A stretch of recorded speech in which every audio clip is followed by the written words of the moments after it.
No Jumper, coolest podcast in the world. And today I'm in here with Compton's very own AD. How you What's doing, up, man? Blue Eye, you already know. What's going on? Blue Eye Eye Crip. Crip. You know I call you that. That's blue Eye Low. You ain't called yourself that yet, though. Bro, you want to know what happened, actually? You just reminded me, is that, so the Stink Team and Draco the Ruler currently on trial. Yeah. And they fucking brought up like a big picture of them all together. And the prosecutor like brought the picture up and then he goes, you know, to prove that they're a gang. And then he also points at me and goes, he's not in the Stink Team. This is Adam Graham Mason. He's a YouTuber and podcaster. and that moment when I heard about that, I was like, God damn, I'm so glad that I never like said I was a part of anything. If you take the name that I gave you, for sure going down. For real. If I take that name, somebody's pulling up, no problem. I'm going to be a target. Man, niggas pulling up already anyway. You ain't shit. Yeah, but ain't goofy ass fucking dudes. If I take that name on, then all of a sudden I'm going to have to, I'm going to have real dudes pulling up. They're mad as hell. We're just going to keep it a little insider, man. Yeah. Leave it like that and shit. That shit crazy. But so, how you living? How's life going right now? Man, shit good, man. By the way, 2 just dropped, man. We've been going crazy all fucking week. Shit stupid. New shit dropping, man. Yeah, man. New That's shit. what's up. New shit. So tell me a little bit about your upbringing, what it was like. You were born in Compton? Yeah, lifelong? I was born in Compton. Stayed on Central Alondra. Man, I just seen a lot of bullshit growing up. Really? From a super young age? Yeah, hell yeah, man. I think like the first time that someone popped a shot at me, I was like 9 or 10. 9, intentionally shooting at you. I mean, I don't think they was trying to like get me per se, but you know, like where I come from, if you just hanging outside the wrong period of time, right? And I was always a taller kid. I used to look older and shit too. So like, niggas probably thought I was a teenager or something like that. My granny, she told me, the lady that like 3 houses down, she was like cooking like gumbo and macaroni and cheese and shit. So she's like, oh, just go give me some gumbo and shit like that. And I fucking start walking. And I went and got the gumbo and all this shit, had it in my hand. And this is like 3-4 houses down from where I live at. And as soon as I walked out, I just seen a black car, probably like an old school like Impala or something like that. And it was just parked, you feel me? And it turned the lights off. And I'm looking, I'm like, what the hell? All I heard was a spat, like 1 or 2 shots, and I just ran for my life and shit like that. What the fuck? And yeah, and as they sped up, like my grandma, she had this little green cart, and I fucking like try to like dive over it on some 007 shit with the gumbo and shit, fucked it up. You fucked the gumbo up. The gumbo was gone. Oh. But I was just like, them niggas tried to kill me. Like young age though, I'm like, when you can't even process that shit, but even then, right, it still wasn't like, it didn't register then. Yeah, you know, you came so close to something like insanely devastating happen, and it's like, what are you supposed to do with that information when you're so young?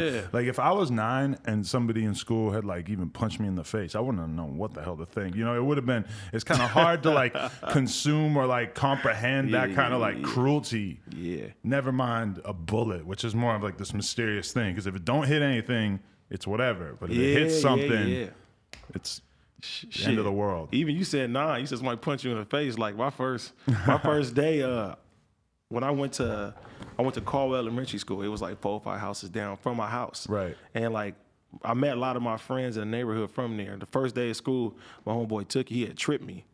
Like I fell on my face and shit like that. And like, you know, I got expelled from there from fighting and shit. Because of that? No, just different, just fighting and getting in trouble and shit. Cause you know, coming from Compton, especially like when you're really in the city and shit like that, it's just like you don't want to be negative, but you have to be so you got to be a wolf, man, right, around all the wolves and shit like that. You can't really be no cool dude like that. Like somebody always gonna test you. It's like a slightly less aggressive version of like that jail mentality. It's like that though. Yeah. It's like that though. I mean, especially every time you go outside, you have to run into the shit. Like, right, you know, like a lot of reasons why people, you know what I'm saying, started getting into gang banging.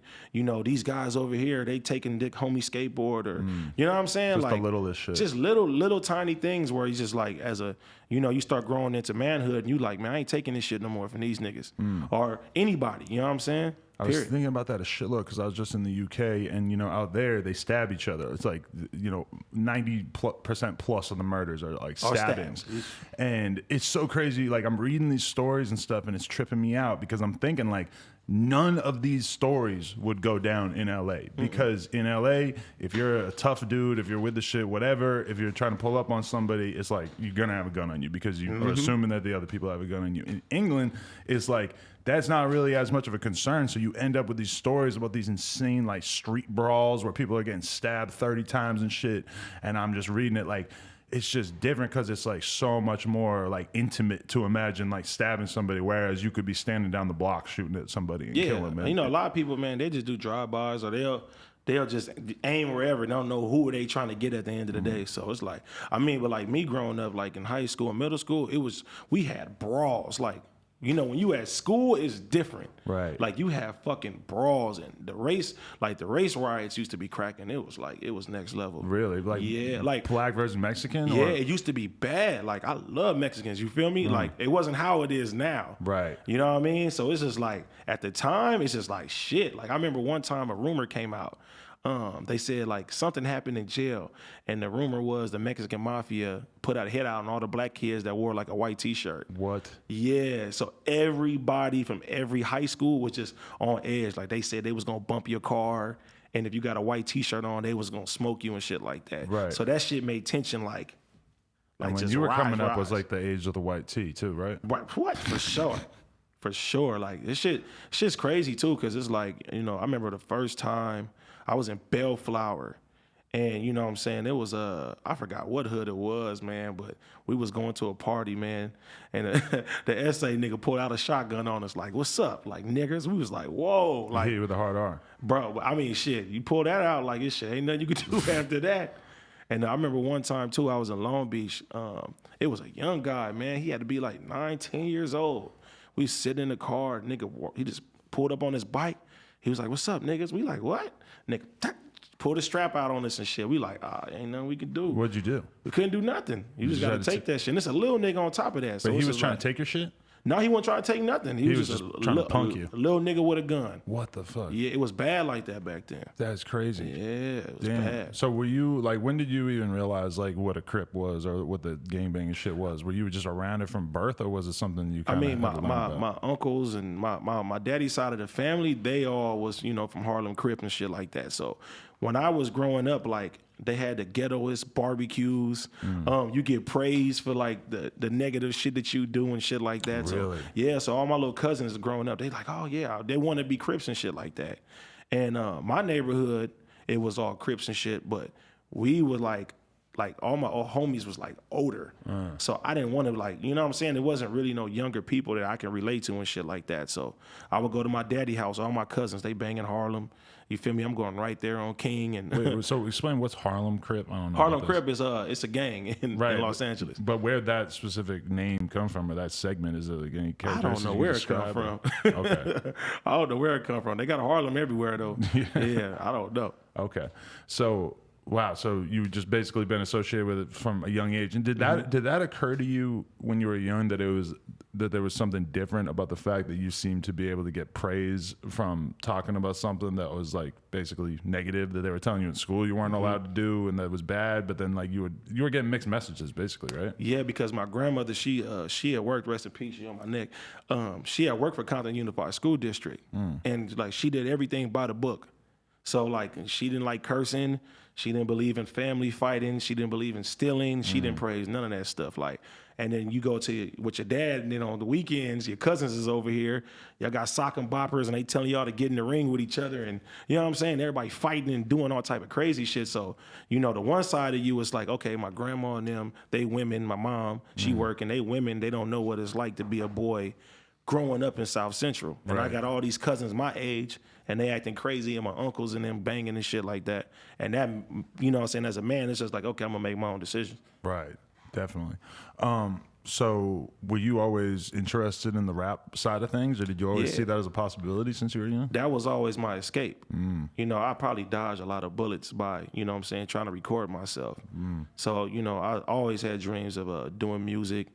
I would like, you know, whatever I can find. Like I had a Mickey Mouse mic with my Windows, plug that shit in there and just try to, you know, upload it to whatever I can upload it to. I was stealing beats off of SoundClick and all that shit. Right. Yeah, but you know, times when I was in the house doing that shit, they were like, oh, it's a place where I would be. Oh, what's it called? Got popped, or this guy got popped. Really? Or they went to the party, somebody got shot or somebody got killed and shit. Who even put you on to the idea of making music though, or is there anybody who helped you out with like the technical side? Later on, but you were figuring it out yourself. yeah, I used to listen to Power 106, you know what I mean, when I was little. My grandma, she used to have cassette tapes that she used to have seminars for Compton Unified School District. And I used to just take those, like they'd be under her bed somewhere. And I would just get it, record it, Power 106, and all my favorite songs, I was just imitating them, just mimicking. Right. And like my dad, he used to always play West Coast music for me. He just tell me all the time, Ice Cube's the best rapper, DJ Quick's the best rapper. And that's all he would play. But what was the stuff that seemed cool to you was probably like later than Ice Cube and DJ Quick and shit, right? Like what was the hot shit when you were a kid? I mean, like when I was in high school, like my favorite people to listen to was probably Dipset. Like that was big.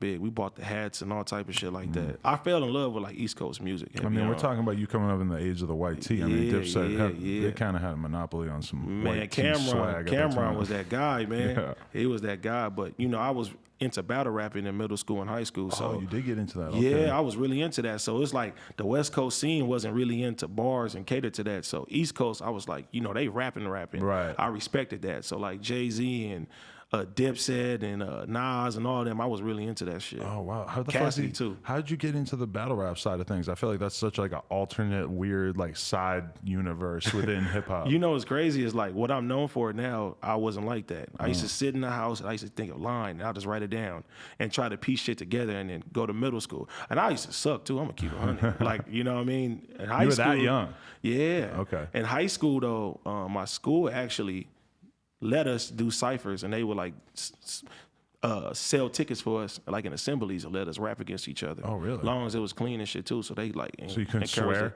No, you couldn't For swear. a battle, that must be terrible though, not being able to swear. I mean, but still, the girls is watching you. You on stage, you're on a platform that you're not even used to. It's just one step closer to where you want to be in life. So, Did you have mad gun bars? That's what they always talk about. With the oh battle yeah, rap shit. everybody had mad super gun creative bars and gun killing. bars. Yeah, man, it sucks now if you can listen to it. But I gotta. My homeboy got a DVD. I gotta find that shit of me when I was like in 10th grade. Really? Ripping somebody like. You couldn't see yourself doing it again? What, battle rapping? Yeah. Fuck no. Nah. Hell nah. That shit it's two different worlds. Like I had to literally train myself to get out of that train of thought of rapping too crazy, complicated metaphors, all just this shit. thinking of just metaphors and just lines and stuff. Like versus making a song that you could play in the clubs and shit.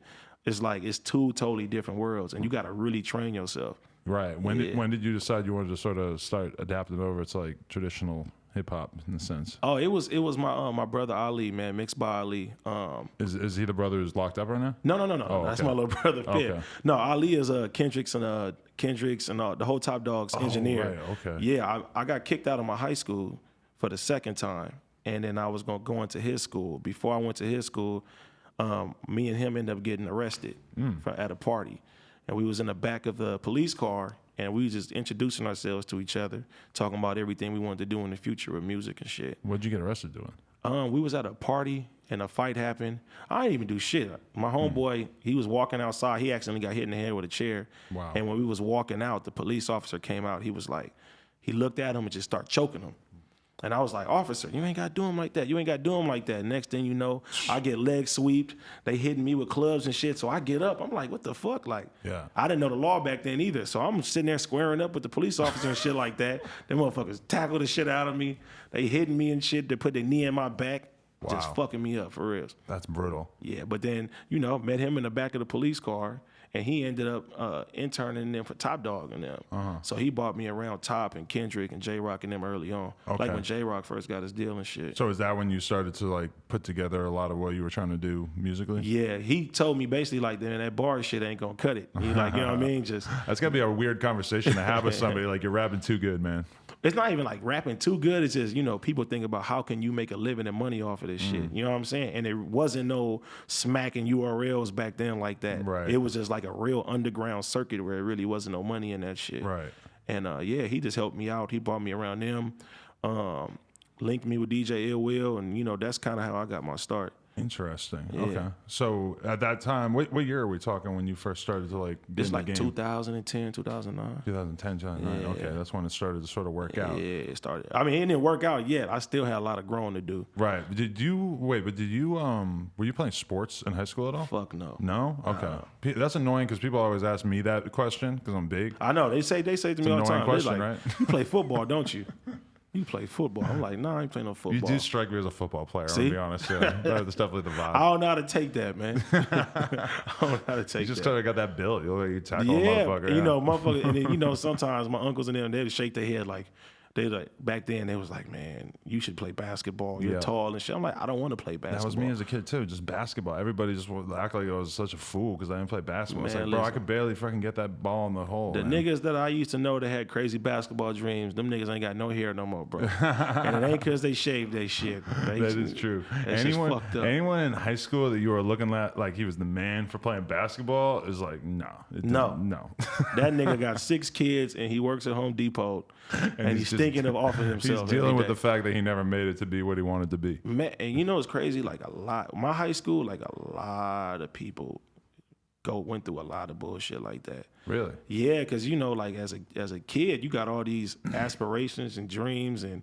you like, by the time I'm 25, I'm gonna do this and I'm gonna do this and do that, and then like I look at motherfuckers now, I'd be like, shit, niggas is whopped. You know what I'm saying? Yeah. And I was one of them ones that they didn't think that I had any type of potential of doing anything. Okay. Yeah. Little did they know. Little did they know, man. You ended up doing the most antisocial thing you could be doing besides gangbanging in that neighborhood. And then you know what? I came back for all the women that was playing me and shit like that. Did you? You got your revenge? I hit them with the dick test, all of them and shit. You feel me? I had to. Before I make the Hot 100, let me hit you with this dick real quick. Man, listen, I'm like, fuck that. They start showing me attention. I'm like, shit. Yeah. The older ones to the younger ones and shit, we knocking them down. Right. I'm about to utilize this platform. So when you started to get some attention and stuff, who when you look at like, you know, your class, like the other people who are coming out at that time, who else did you see as your peers that you were really like sort of coming up with at the same time, just to contextualize it, since I was still on the East Coast at this time? And RJ. Okay, yep. The same time, like me, RJ, Joe Moses, OT Genesis, Compton AV, like that range. Okay. Yeah. YG was already kind of the man. YG was already out of there. Right. He was the first, like YG was like the first guy that I know that got a record deal. And that shit made me like, oh shit, I gotta fucking it's possible now. Cause before we was doing shit for hobbies, like it didn't seem possible that a record label was gonna contact you and shit like that. Cause YG was like the combination of like he had hit records and then he was also talking a lot of gangster shit. So it was kind of like, oh, we can kind of do both. But he had a movement though. Yeah. He had something. It still pushes though, but Pushes was like one of like the biggest movements in LA at the time. But, right. And there was a lot of groups like Pushes, but he took it to where music, you know what I'm saying, was the focus. Right. We was doing it to be cool, fuck bitches and shit like that. And he, you know what I'm saying, he had his shit structured that got him a fucking deal. Right. So he just kept pushing music. Once you start tooting and booting it, the world starts paying attention. Man, that shit, yeah. That's my nigga though. Definitely. So you still got a relationship with OT, huh? You got a song with him that came out the other day? Yeah, that's like my brother. I'm with that nigga. I'm gonna be with that nigga tonight. Really? Yeah, fuck him. Where, in the club? Yeah. You don't do the viral crip walking videos like he does though? You know what's crazy about my crip walk, man? Hit the gas station. I was practicing my crip walk my whole life, man. I ended up getting drunk one night. Look, my manager over there fucking laughing right now. I got drunk one night, man, and we had a tuxedo on, me and OT.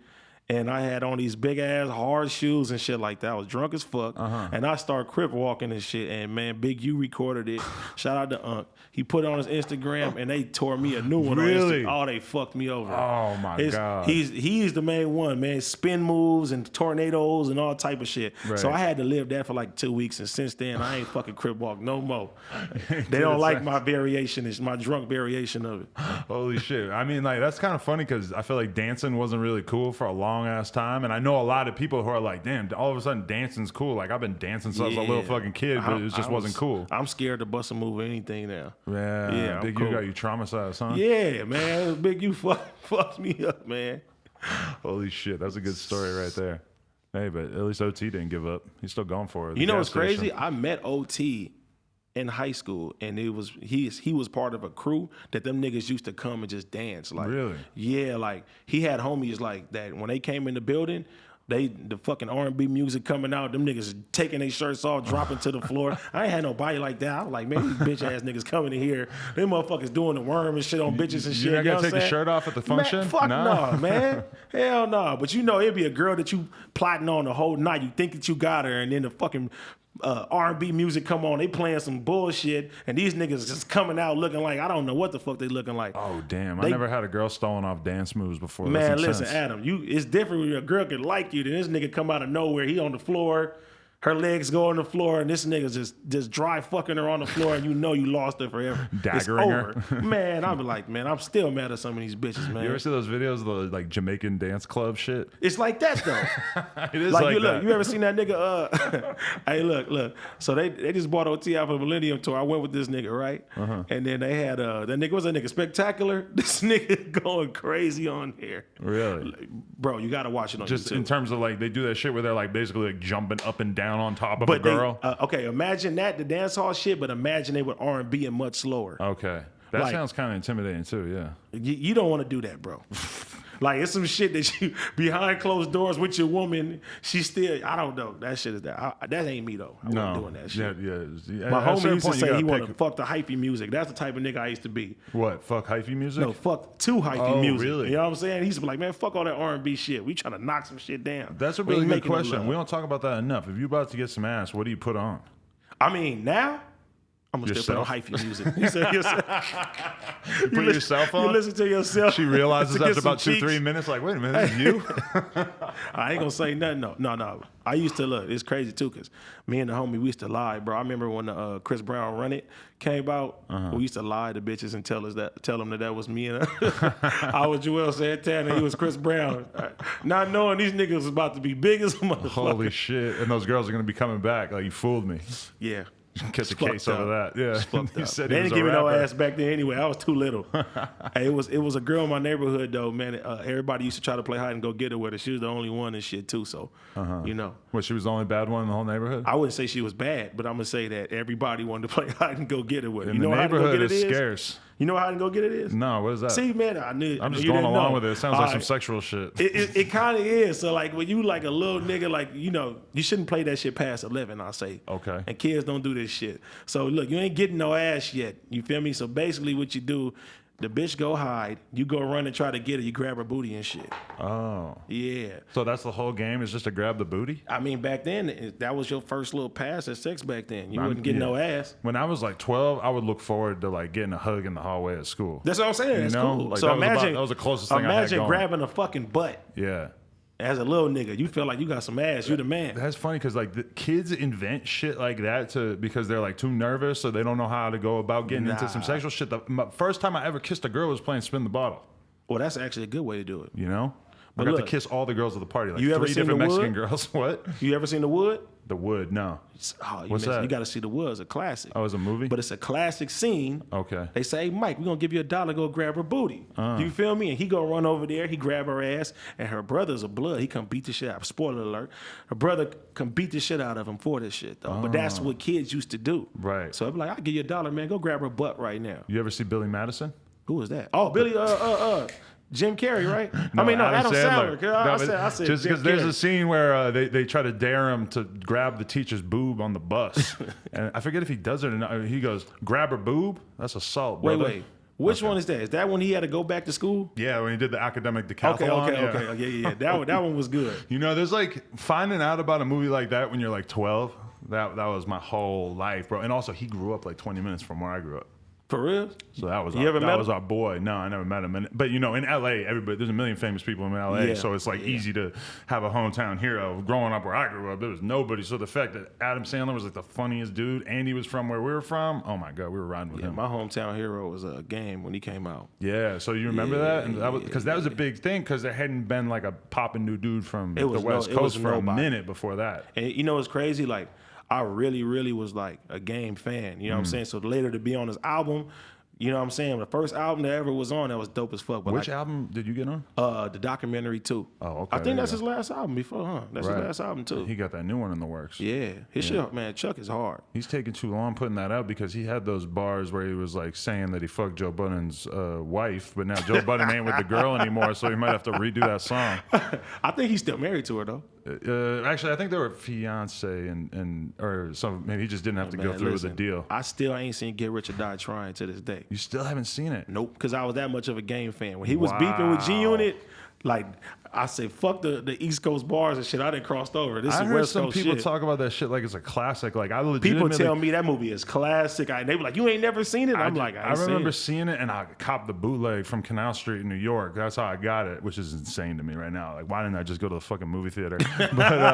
but like, Don't be mad, niggas. I Get remember our bootleg. seeing it and just thinking like, bro, this is like the worst, most ridiculous, pathetic shit I ever seen in my life. They were just trying to stretch out 50s wave at that point into anything possible. But see, it probably did have some charm to it. But see, the thing is, with black people love they fucking movies. You feel me? Like, I go to Rotten Tomatoes and all that shit before I go. I do, bro. I You're keep leaving it G. reviews and shit? I don't, because I don't like wasting my time. Right. So even if I see a black movie and I be like, that shit got 20%, I be like, I don't want to see that shit, girl. What the fuck? What's your review I'm of really Black into Panther? film. Black Panther's amazing. That was fire. No, you don't. You just saying that. No, I did. I enjoyed it. Yeah. No, that's but why you I'm gonna asked me be- that shit. I'm gonna be real Don't with talk you. about T'Challa, bro. I had a grill. I wore the grill for 2-3 days. And when I just first got it, I went to see Black Panther with my girl, and I wasn't even thinking about the grill. And there was mad woke looking ass people in there, and I'm just like, It's like the second coming of Roots. taking it out, putting it in my pocket and shit. They told me when Roots first came out, motherfucking white people in the fucking theater was going crazy and Oh shit. my god, I can't even imagine seeing Roots in a fucking theater out here. That'd be crazy. I remember my grandma, she took me to go see Passion of the Christ, and that was very awkward. Oh god, I've never Motherfuckers seen in that, there but I heard so booing- much they was about it. boo-hooing in that motherfucker. People were crying and shit. Man, listen, it's only one movie that I cried to. What? Fucking Coco. Coco? Disney's Coco. What the fuck is that? Man, that shit is sad, man. I don't even know what it is. You ain't seen Disney Coco? Nah. Look, it's crazy too, because I was like, you know what? I was trying to hold it in. And I just seen Guap Dad. He had posted a story. He was like, this shit is so fucking sad. He Holy was sitting there shit. boo-hooing, bro. You're making me feel like I gotta watch it now. Bro, see, the thing is, look, like my grandmother, you feel me, was like my best friend my whole life, and I lost her, you feel me? So anything with the old people, you feel me? So I don't want to spoil this shit in Coco, but it got a sad ass fucking song. Holy shit. And I tried to watch that shit again 2 weeks ago. I done seen this shit like 5 times. I be fucking crying every time. So Disney made the saddest fucking movie of all time, bro. Right. But it's dope as fuck. Disney Coco. Wow, I gotta check that It's out. about for sure. Mexican culture though. Really? Yeah. Okay, well that helps. It's about family and Yeah, shit. bro, I'm not gonna lie. I think the last movie I cried to was probably like 10 years ago. Fucking Forrest Gump. Why you cry to Forrest Gump? I mean, he gets fucking AIDS, or no, she What gets the AIDS. fuck? The girl he's in love with gets AIDS. I don't remember what it was That about it bitch that should made me have cry. strapped up. We gonna let us cry for us go. This some real life shit here, man. Man, you don't feel bad for him? He's fucking retarded. The girl of his dreams no. gets AIDS. You want to know who got a worse story than that? It's fucking Precious. You ever seen Precious? Nah. Okay, Precious got pregnant by her fucking daddy. Oh, She was getting molested by her mama. Uh-huh. She ended up getting HIV, and her kid was retarded, bro. So that's shit. way worse than Forrest Gump. I hate people make jokes about Precious all the time. I had no idea. I don't want wanna to make jokes about her. I wanna marry her. People just always bring it up whenever they're talking about a fat person. They'd be like, Man, "Oh, she listen, look like Precious." if Precious is listening right now, holla at me, baby. I want to take you to the red carpet. You go West big? Side. Do I go big? I will for her. Really? Okay. It's only certain levels, But man. you don't normally go for the morbidly obese? Nah. No, They gotta have the bag for that, man. What they say: the bigger they weigh, the bigger they pay. I'm on that. Do you feel that in this day and age? Yeah, there's a very big advantage to being heavy set I mean, as a listen, woman. if you a big woman and you got about $1 million, $2 million, man, ain't no reason why I'm gonna go deep sea diving in you. And I heard that it feel better anyway. I'm gonna keep it G. Really? That's what I heard. I I'm ain't not doing gonna shit lie. I though. fucked some fucking fat broads in my life, and that shit is confusing as hell. You don't know what the hell you're trying to stick your dick in there. All the walls are Hey, fat, bro. You might have a long ass pole, and you're still only fucking a little bit. Hey, I haven't got that far yet, but I have hit a lot of them that was like one bite-sized Snicker away from being obese and shit. It was just cool enough. No, man. When I was young, I was going crazy. You doesn't give a fuck. Fuck any girl. It was bad when I think about it now. Well, that's how niggas' first baby mamas usually is too, though. yeah. We There's just a had lot this of that in the rap conversation today. Man, listen, niggas will show their new baby mama. They show them all. Let them motherfucking old pictures come out and shit like that. I like that though. That makes me feel like if you want to, like, your first baby mama could just be whoever. Like, she could look like anything. But your second one, you got to go hard. Some people, they second and third be bad as a motherfucker. I only got 2. You feel You me? know, you're 2 baby mamas. Only have 2. Okay. Yeah. What ages were you when, or how old are the kids? My son is 5 months and my daughter is 10. Oh, okay. I had my daughter at 19. Jeez. Yeah. How's that going? 10. It's like a real person almost. It's fucking crazy, bro. Yeah. It's crazy. Like, but she don't bother nobody. She a good kid. And it's just like, damn, like, motherfucker is really here. just as tall as me. Do you feel just like ill-equipped to prepare her for the realities of life? Because if it was a boy, it feels like it would be a little bit easier for you to understand what to do, what to say. For you with a girl, I feel like it was just... Man, I'm scared, though, because I don't want to know. I don't want to learn about no men. I don't want... My scariest thing that I'm thinking about right now is her going on her period. Ugh, I don't want to deal with that. I don't like to see none of that shit. You feel me? Even your woman, man. I'd be like, keep them pads and all that bullshit away from me. But that's mom stuff, you know? That's mom stuff, That's definitely though. mom stuff. Yeah, but you know what I'm saying? It's still like, one day you're going to have to be like, Dad, can you go to the store for me? Yeah. I don't want to do that shit. No, you got to do that. Yeah, you just going to fucking bleed. Nah, but my daughter, she cool though. I'm scared though, man. One more movie name I'm going to throw out there, though, is I watched Aquaman on the plane back home. Aquaman. You were into it? I didn't like Aquaman. No, I don't care one way or another, to be honest, but... I didn't like Aquaman. Yeah. I liked the Wonder Woman. Really? That I shit still was got to dope. watch that. That was dope. You're a feminist. I'm not a feminist. Hey, the movie dope. The movie's dope. What about the Ghostbusters remake with all women? I didn't see that shit. I don't want to see that shit. That got the worst Rotten Tomatoes score like of all time. I don't think it got the worst. It got like insanely bad one before it even came out. I don't know. I think the worst that I seen that had the worst score, it was fucking the Garbage Pails Kid movie. Oh, really? I ain't never seen it. That's that nigga favorite fucking thing. Really? Yeah. I think, you know what had an insanely bad rating was the Emoji Movie. Did you forget about that? Because you could be excused. Yeah, I mean, I remember seeing the preview. Be like, who the fuck's gonna watch a movie? Who screenwritten this shit that said, "Hey, we're gonna come out with a fucking emoji movie"? That's the stupidest idea of all time. We all know about emojis. We all use emojis every day. But like a movie about them? I think it was about their life or something. Yeah. Who the fuck thinks? That's just to let you know, bro. Hollywood doing anything. Oh, they're so desperate. If that's the case, where's the fucking what you call them things? Let's make a movie about that shit. That's gonna be better than the fucking emoji movie. What, a fry cook or burger? A burger nah, flipper? nigga, what's the shit we was just playing with the balls right now? Oh, the kendama, yeah. Balls. Yeah. Great point. Available at nojumper.com. That nigga said a fry cook, yeah.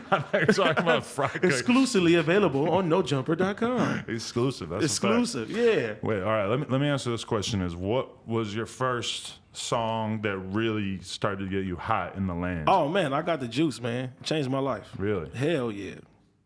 2015, 2016. Okay. I was in the fucking hood. I had $50 to my name. I was a real gigolo out here. I was fucking bitches to get my daughter Christmas presents and shit. It was a real bad time. You were a gigolo? I was damn near a gigolo. What was your price? How much were you getting paid to lay pipe? I mean, honestly, I wasn't taking nothing under $75 back then. Jesus Christ, you a hoe. That is cheap as hell. Jesus Christ. Hey, listen, 75 stretch a long time when you ain't got no fucking bills. If I found out that my girl had ever sold pussy for $75, I'd be so goddamn but mad. it ain't selling pussy. She's assisting me. I'm a man that she likes, right? And she's buying my time and my dick. Still, 75, I don't know. I used to drive 3 hours for $150, bro. You're right. I was sick with it. The market is very different for men. It's very You know, like if you found out that you were fucking with a girl and you found out that she was selling pussy for 10, 20 grand, you gotta be like, shit. Well, I mean, I'm gonna be happy that I can fuck with a bitch that had 10, 20 grand at the time. Yeah. You feel me? Where that money at? See, back then, like... I'm gonna send my boys over. Bro, come when on, you're man. at work. You can sit... Hey, I was... Blue flamming. Bro, I was driving 2-3 hours, $150, bro. Damn. Yep. That's gangster. With my baby mama car, too. I'm hyped that you're admitting that, honestly. Because... I've already been past all this shit now. I can talk about it and laugh about it now. Before, okay. So you're selling dick, and then I'm selling meat.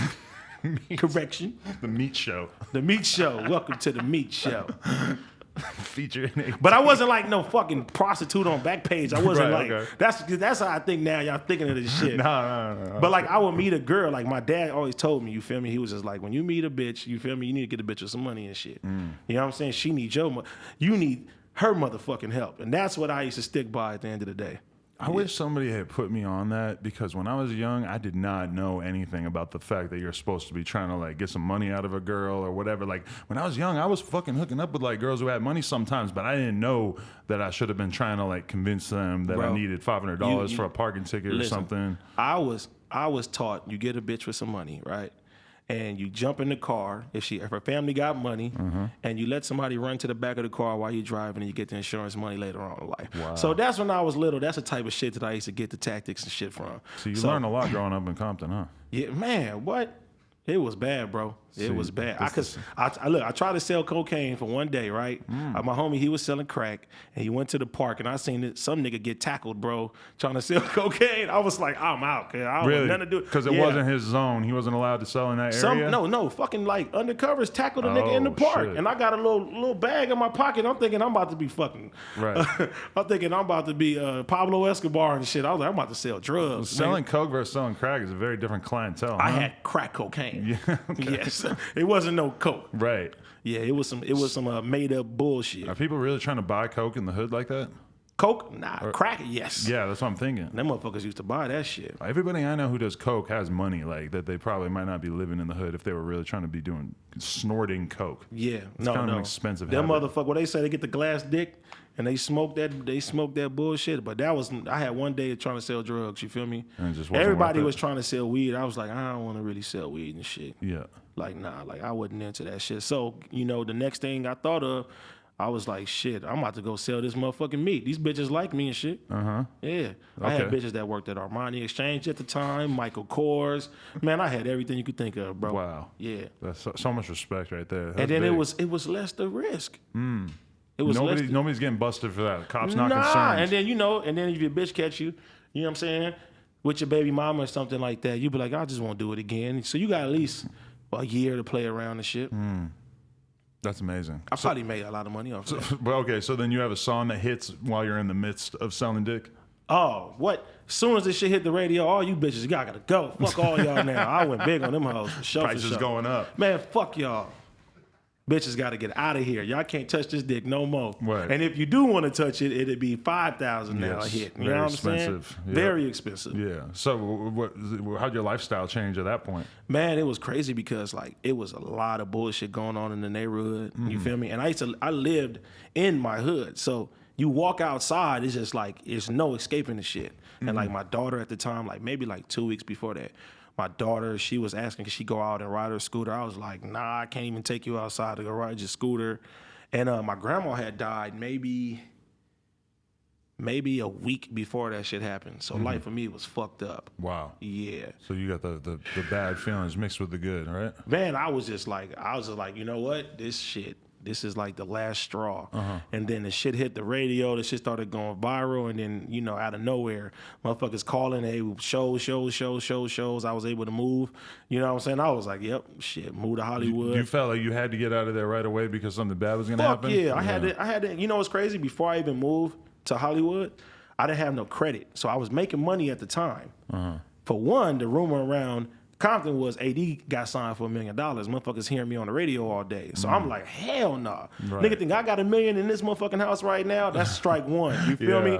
And then strike two, I had no fucking credit. It was just too much shit going on. So I just had that intuition. I was like, if I don't leave here soon, I'm gonna get wigged. Right. You feel me? That was probably a very realistic concern. No, it was real. It was real, especially too, because it's like, you on the fucking radio, you're getting 30 spins a week, and at the time, I didn't know what the fuck 30 spins a week was on LA radio. Right. I didn't know what the fuck that was. No one told me, like, nigga, you need to do this, do that. Like, nigga was just trying to figure this shit out. And instantly, like, my uncle, he came out of nowhere. Like, he was just like, hey, what you doing? Like, what's wrong with you? I'm like, man, I want to get the fuck away from here. And he was just like, come live with me for a little bit. Right. So now I got a song on the radio. I go move with my uncle. I go live with him for 2-3 months. And then I'm able to build my credit up a little bit, and I moved to Hollywood. Okay. Ain't look back. Never look back. So you wouldn't go back, stay in the same place you used to live? Fuck no, I'm too big for that now. Can't do it. But it's only been, like I tell people all the time, it's only been like 3-4 years I've been able to take care of myself. Right. Off of what I love to do. That's crazy, really, when you think about it. Yeah, it ain't a long time. That's amazing. Yeah. Hell yeah. You started doing songs. Well, you said in one of your songs, you say, like, I never had a cosign. Is that really how you feel? Because everybody who comes up out of LA, doesn't it feel like, up until recently, that you kind of needed a cosign to get on? I mean, I feel like almost every artist in LA had a cosign, and that's what got them, in the door more. You feel me?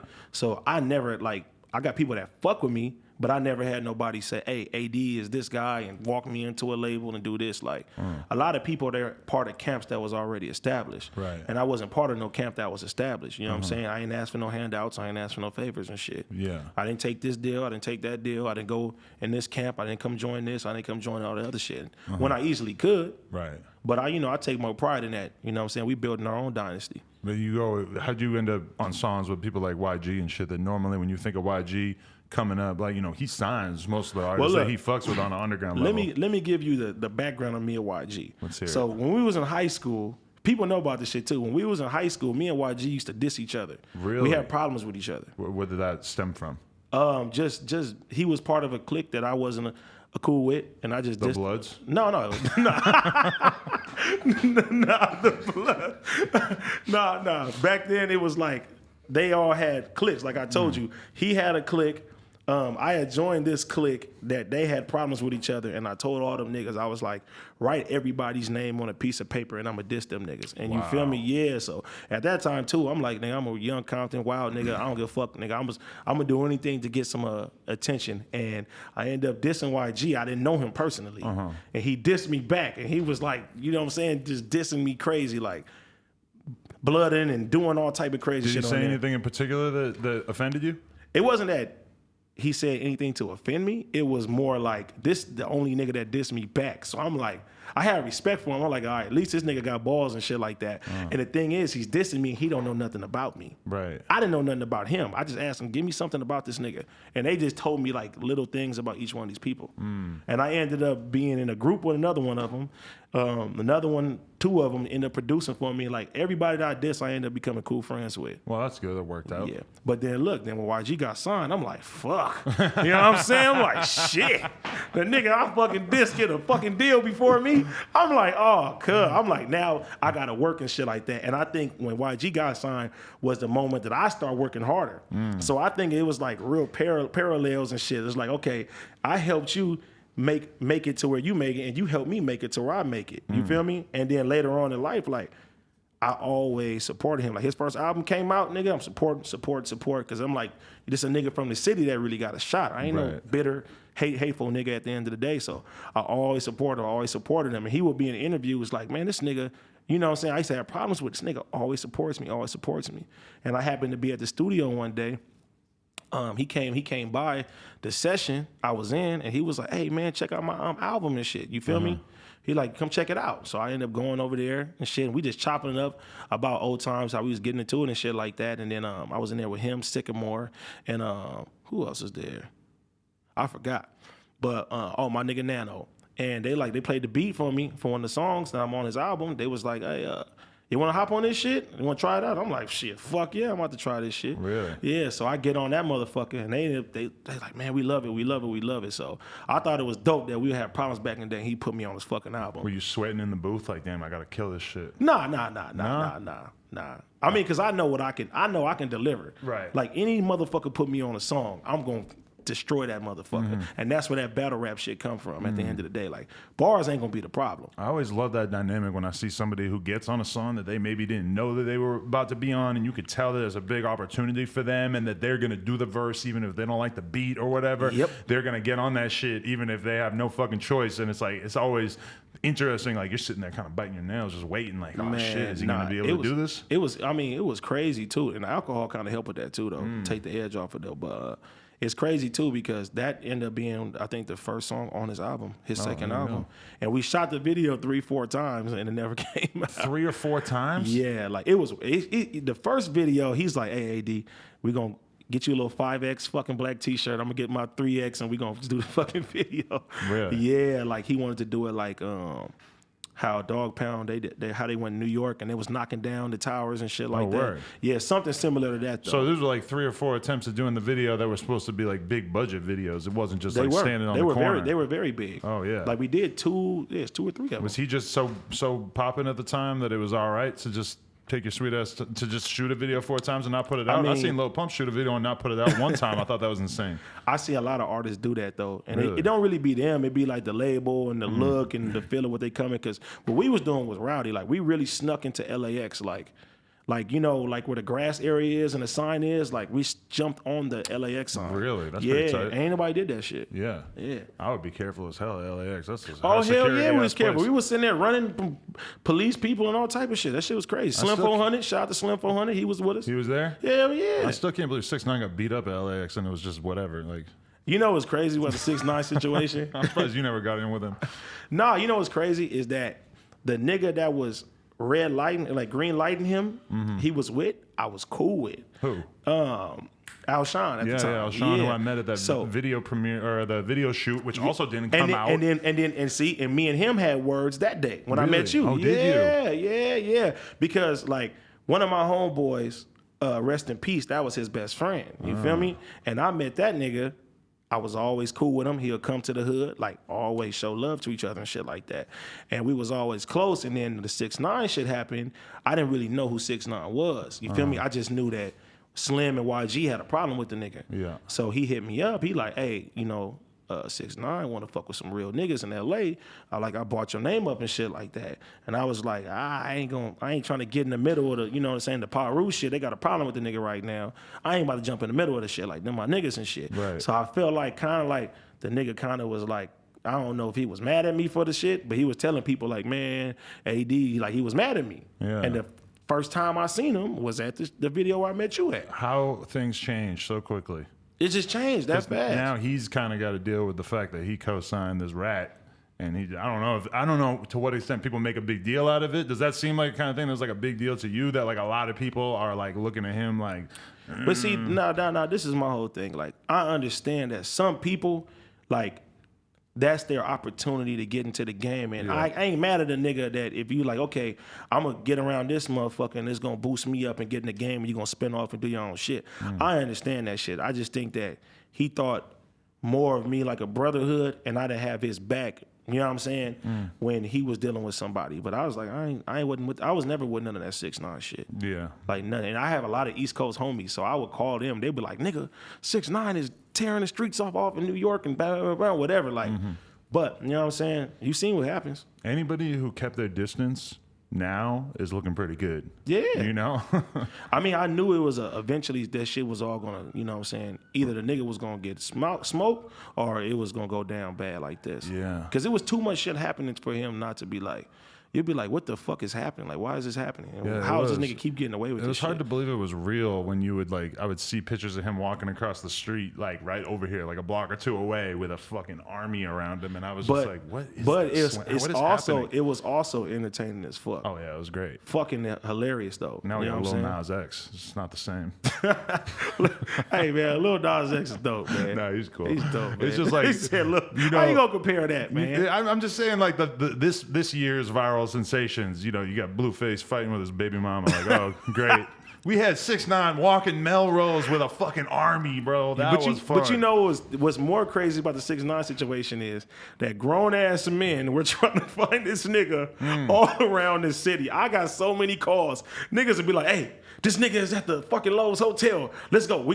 Everybody, like 300 niggas is going around looking for this one guy, and he's really like playing a rat race with motherfuckers. Like he'll take a picture or something and then post it, and you're thinking that he's there and he's already somewhere 4 hours away. And that was what made it so great, is that he had that security and he really needed that security, because you really could easily imagine it going down at any given moment. You were kind of looking, even with all that security, you're like, that's not really enough security. This nigga had grown ass gangsters, my nigga, looking for him everywhere. Like people don't understand like how bad LA wanted 6ix9ine's head on a spike. Right. They wanted that shit bad. Yeah. And then it's like the younger kids, them motherfuckers were supporting that shit. Like I seen younger kids getting socked and shit for supporting that shit. Really? Yeah. Because it ain't nothing to play with. You know, especially when you come to the culture at the end of the day. Like, but you know, but then it made it worse is that you're hanging around people from LA too. So it made internal shit happen in LA with that as well. What a fucking wild time that was. Why do we even watch movies when we got shit like that going on? Well, I would rather watch that than watch a fucking Emoji movie, I'll tell you that. Stupidest fucking movie ever made. Unless you coming out with a sequel, I want to star in that motherfucker. Well, like 10 years from now, they're going to be doing Straight Outta Treyway. They're going to, like, the fucking Straight Outta Compton. We don't need that. Straight Outta Treyway, bro. One thing that I would say is that the 6ix9ine movie would be fucking hilarious, and it would be dope to watch that. Yeah, definitely. It's like kind of like how Frank Lucas shit was. You feel me? They're gonna have to have John Leguizamo play 6ix9ine. And the only reason I say because I don't know who the fuck John Leguizamo is. Hell no. If you saw him, you'd think it's maybe kind of funny. No, we could have what's his name? George Lopez. Play 6ix9ine. The old ass man version. George Lopez. I'm just thinking of various like Hispanic people that could maybe play him, bro. Hey, you know what?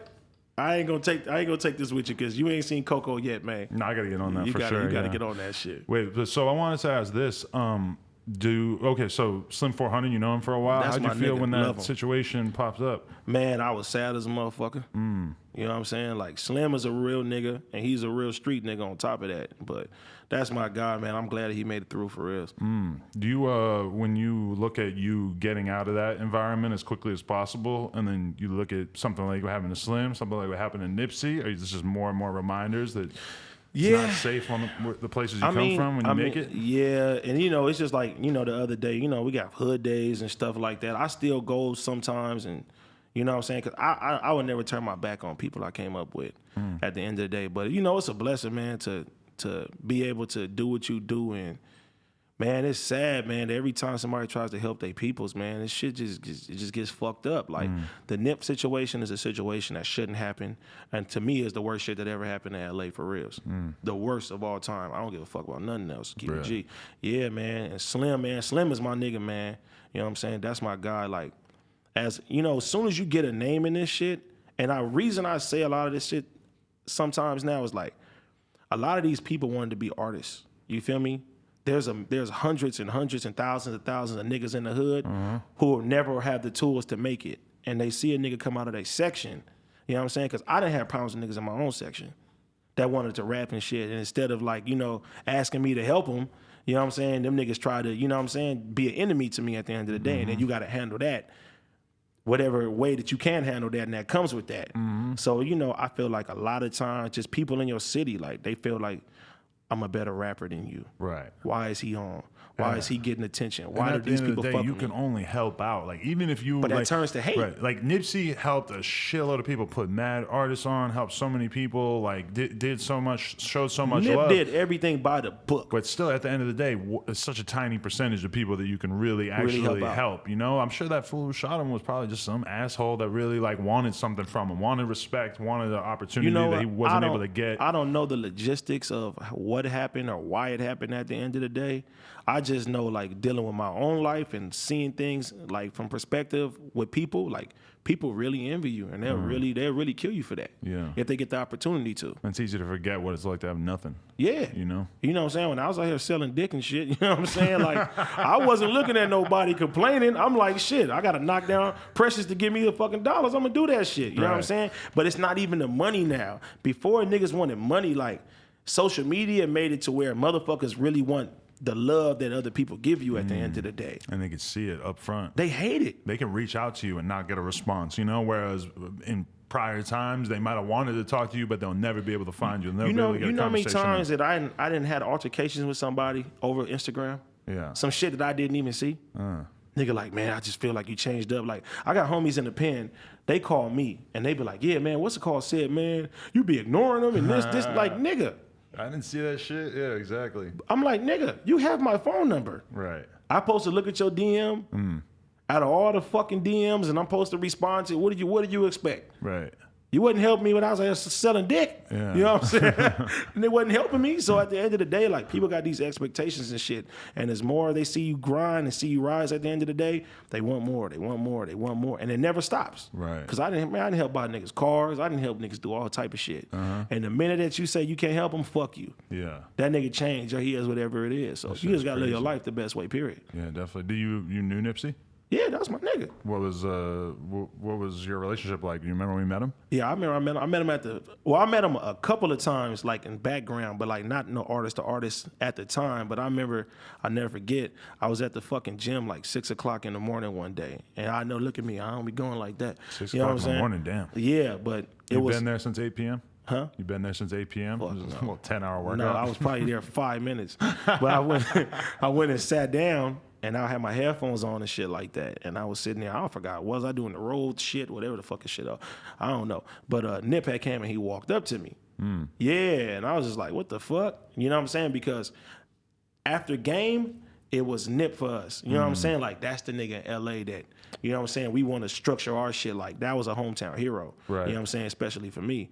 So he came up and he walked up to me. And he was just like, hey, man, I fuck with what you doing and shit. He gave me his number. He was like, let me know if you need me on some shit and all that. I was like, shit, like fan moment. You know what I'm saying? That's what's up. Yeah. So, just doing your thing sometimes, you never know that other people watching you. Yeah. You know what I'm saying? Especially that Nipsey, like, as big as he was for L.A. Right. You know what I mean? Damn. Sad as fuck. Do you still see, like, there was that initial, like, peace treaty, but, like, I mean, it was always kind of questionable because the fucking dude got shot at the memorial or whatever.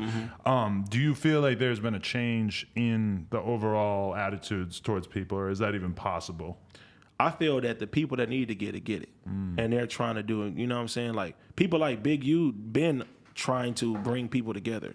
You know what I'm saying? Shout out to Wacko, shout out to Carver T, shout out to Wack 100. Like, they behind the scenes, they always go to the other side and try to bridge everything together at the end of the day. And I feel like the Nip situation was a wake-up call for everybody as well, too.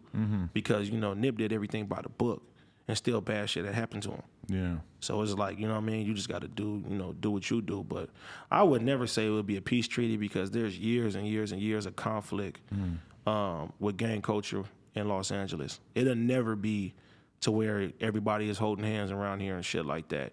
It's just, you know what I'm saying? If you're a general in your section, you have a voice, and you can either choose to use that voice for the bad, you can either use it to, you know what I'm saying, to help out. I'd rather help out. Because I've seen what comes with this shit, and it's nothing but bullshit at the end of the day. Yeah, that's one thing with social media is that it feels like glorifying negative stuff doesn't really work as smoothly as it used to because everything is so out there in the open that, it's just very much like if you were putting negative stuff out there on social media, that it's like people are going to take you to task for it. And you bring in their energy to yourself at the end of the day. You basically just fuck it. That's what you want. And because it's niggas, especially with the different type of drugs niggas is doing these days. You know what I'm saying?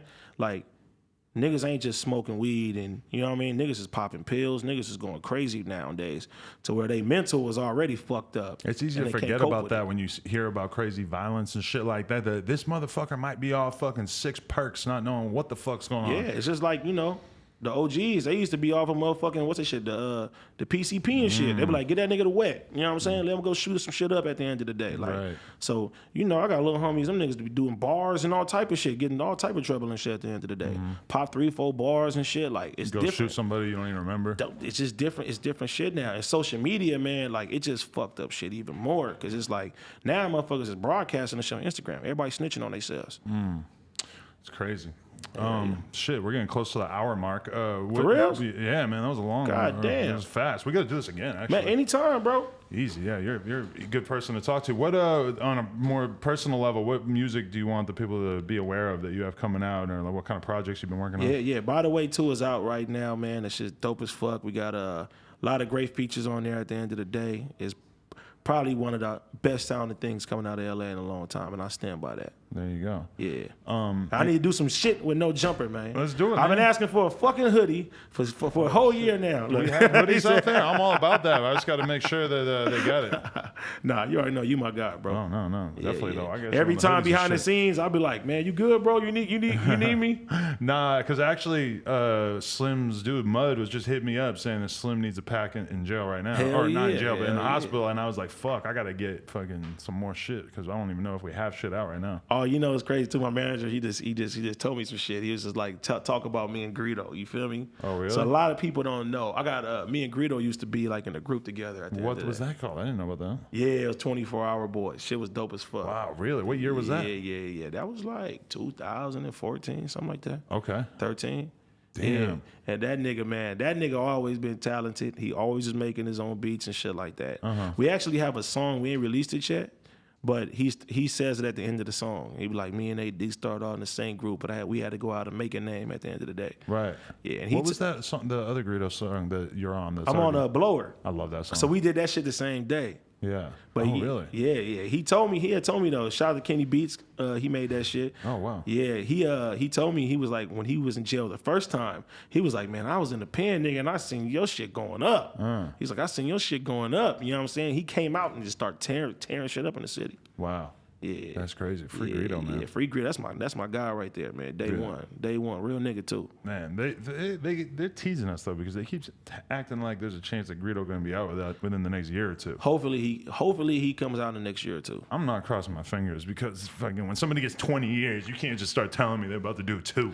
But see, that would be amazing. It's different depending on what location you're in. Well, but he got caught up in Texas. Yeah, with but a whole lot of shit. I've heard Texas, they're more lenient on the shit. Really? Yeah, because like I got homies that be doing like, I think every one day in LA be like 46 days or 87 days sometimes at the end of the day. So you chop down shit like that with 20 years, it ain't as long as people think. Yeah. They ain't got to do 100% of their time anyway. Nobody does 100% of their time. Right. So some people get halftime. Like my little brother, shout out to Fitty. He's been in there 6 years, but he got sentenced to 17 years for halftime. So he got action coming home in like 2 years. Damn, that must feel good. Hell yeah. He's happy to come home. Hell yeah. Yeah, I talked to him. I just talked to him before I came over here and shit too. LA jail shit is weird. I had a friend who just went in to do fucking 90 days in Long Beach and he got out the next day. That's what I'm saying. So 90 days was like He's one like, they day. didn't have room. It's jails is crowded. Yeah. So unless it's something like real violent, like they don't really want to keep you. Damn. Yeah, that's good news. I'm gonna keep that in mind. Hell yeah. Do all kinds of fucked up shit. Just don't kill anybody along the way. Man, listen. Smartest thing to do, man. Find you a fat bitch, man. You know what I'm saying, man? Be a gigolo, kids. You know what I'm saying? Don't shoot nobody. That's smart, honestly. Bro, you giving love, bro. You getting love. Just back overall at the end of the day. business knowledge is like find an underserved market. But see, I wasn't using the women though. I liked clients. the women, man. Yeah. I did like them though. I grew to have love with them. You feel me? And that was like, that's my dog. And I'm like, the first is coming up. But really around Christmas time, that's when I get into survival mode. Christmas time, I'm like, man, listen, baby, what do you want, baby? Hey, man, listen, go to Toys R Us, get all the best girl shit that you can find. You got to put some presents under the tree. That's when Man, you start that popping was- them Viagras and just driving across town, I right? don't know, goddamn. When you're doing 6 But nuts the in a blue, day, but you the might blue have to. Rhino though, 7-Eleven, yeah, that motherfucker go ham. Fuck with that. What? That shit used to go, shit. Bro. Still used to this day. That's to this crazy. day. Yeah, I'm not gonna lie. The first like gangster ass dude that told me that he takes the dick pills from 7-Eleven, I was like, that's crazy. Man, you only You're do that like the with new 18th bitches, fucking bro. dude I heard say. You only do that. You only with a new bitch. Really? Like you want to make an impression, you pop that motherfucking pill. You knock them socks off at the end of the day. Really? She gonna go tell all her friends that's the best piece of meat I'd never had. See, I ain't been single for a minute, but I was listening to Meg Thee Stallion say the other day. She was saying like, oh, sometimes you'll fuck with a dude who got money and he's famous, and then he'll fuck you for like 2 minutes and blah blah blah. I'm thinking, oh my god, that could be me. Let Meg Thee Stallion come around me. I'm popping 3 blue rhinos for Meg Thee Stallion. Yeah. I'm gonna rock her fucking world. I'll tell you that. Not that I would ever be in that position. Shout out to Moneybagg Yo. But if I was in that position, I don't trust myself to really be in it for the long haul. You don't think so? Yeah, I mean, by what you're saying about the fucking taking something, you might have to take something because I might get a little too excited. I'm gonna be real. That's what I'm saying. That's why you have to take it. You know what I'm saying? Because you get somebody like Nicki Minaj, you be like, nigga, I'm about to knock down Nicki Minaj. Yeah, see, that's too much. You can't. You gonna pop right before you even get in the motherfucker, man. I'd be nervous to even be around her, bro. That's what I'm she's saying. tough as hell. And listen, if Nicki Minaj said right now, Adam, I want you to make fucking love to me right now. I say this is gonna be the best 45 seconds of your life.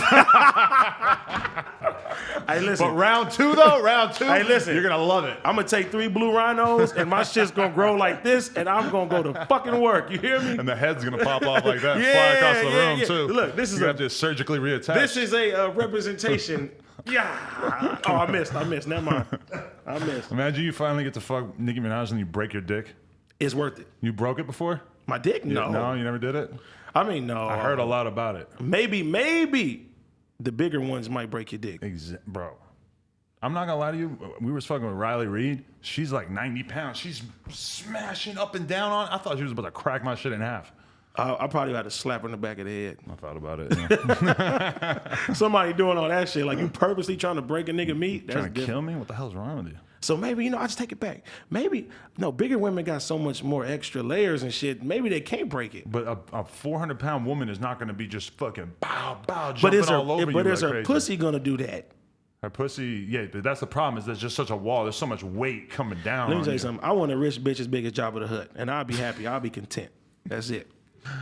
All right. That might be a good thing to end it with. No, I'm starting to think about how Jabba the Hutt with a wig, $3 million. Sign AD up right now. Well, I know myself. I will feed her. I'm just such a irritable person. It's like if I was giving, like when you're talking about like fucking a girl for money and shit, I'm just picturing myself having to be nice to her after. Like I can't. No. You're nice when you need it. It's different. Yeah, if I needed it, sure. I'm like, you gonna give me $300 to come spend 2 days with you in the middle of nowhere? $300 for 2 days? I mean, look, you got to think about it. You ain't got no bills, right? Your grandma, my mom, everybody, they paying the bills and shit. I ain't paying for nothing at the time. You know what I'm saying? Everything is profit. Yeah. Everything is fucking profit. Kids, I hope that a lot of people are watching this and I'm real motivated to go do something with their lives. That's what I'm saying. Put the gun down, pick up your dick. Facts, man. Hey, yeah. Put the crack down, shit. too. Put the what? Put the crack down. You don't Nobody need to sell smoke drugs. crack no more, man. No. When the last time you seen crack, Adam? Fentanyl? I don't know. Fentanyl, look, hey, it's Fentanyl's crazy. popping. It's crazy too, because I was watching Euphoria, but that show's fucking crazy, bro. Everybody talking about this shit. That shit's crazy. My girl's been watching it and shit. I thought I could get away with not watching it because it's like a girl show It's or whatever. it's like the most wild shit I've ever seen in a TV show. Get on it. Goddamn. You know, you gonna like that shit. I've been watching The Wire. I'm stuck Wire in this is fucking 90s, bro. Classic, bro. Yeah, I love it. The Wire, Breaking Bad, Sopranos. Breaking Brad. That's my homie. Breaking Brad. He's gonna do later. Breaking Bad was one of my best TV experiences of my life. It has the best ending of all time. Yeah, and you know, in New Hampshire. What you mean? That's where I'm from, New Hampshire, and that's what he does is he goes off and hides away in a cabin in New Hampshire in the snow. I don't care about that part. That nigga came and smoked him, man. Yeah, that's true too. Yeah. I was like, what the fuck is in New Hampshire? You almost ruined it for me. But you know they got the movie coming out though. You got a movie? No, they got the movie. You seen the Breaking Bad movie coming out? I didn't know that. How you didn't know that? Nah, that's crazy. But yo, did you watch Better Call Saul? I'm on like the 3rd season of that. I watched like 2 episodes. I don't know how I didn't really get into that. You know what I was really into? What? Fucking Game of Thrones. Oh yeah, me too. And it let me down. Yeah. Let me fucking down. Man, I was pissed off. At first it didn't let me down, but then my girl was like listening to these podcasts around me about Game of Thrones because she's like a mega nerd, and then I started to really realize how bad they fucked up because they're talking about like just how none of this shit makes any fucking sense, and I'm like, God damn it! Like I wasn't thinking about all this shit when I first saw it. I was cool with it. I was gonna buy that little 8 Blu-ray collection. I'll break the shit out of that shit right now if I would have bought that. That shit let me down, man. Yeah. Well, they got the prequel series coming now. Little different shit. I don't know if I'll be on board. Man, watch that Euphoria shit though. Okay. Zendaya said it on the show. She said fentanyl is the best drug of all time. That's what she says on the show? She said there ain't no drug better than that. It made me want to pop some fentanyl. Kids, stay off the fence. Yeah. Drop the fentanyl, pick your dick up. You know what I'm saying? That fentanyl ain't gonna help your dick game at all. It ain't? I don't know, but I assume no. I don't know, man. The Mollies used to have me on one. That's different. I don't think fentanyl and Molly. They didn't have the blue rhinos, nigga. Hey, put that Molly in the orange juice, man. We'll rock your world, baby. Oh man. All right. Yeah. AD, yo, I appreciate you coming through, bro. For real, man. My dude. No Jumper, coolest podcast in the world. We will be back real soon. Check us out on YouTube, SoundCloud, iTunes. Bang bang. Yeah. Yeah.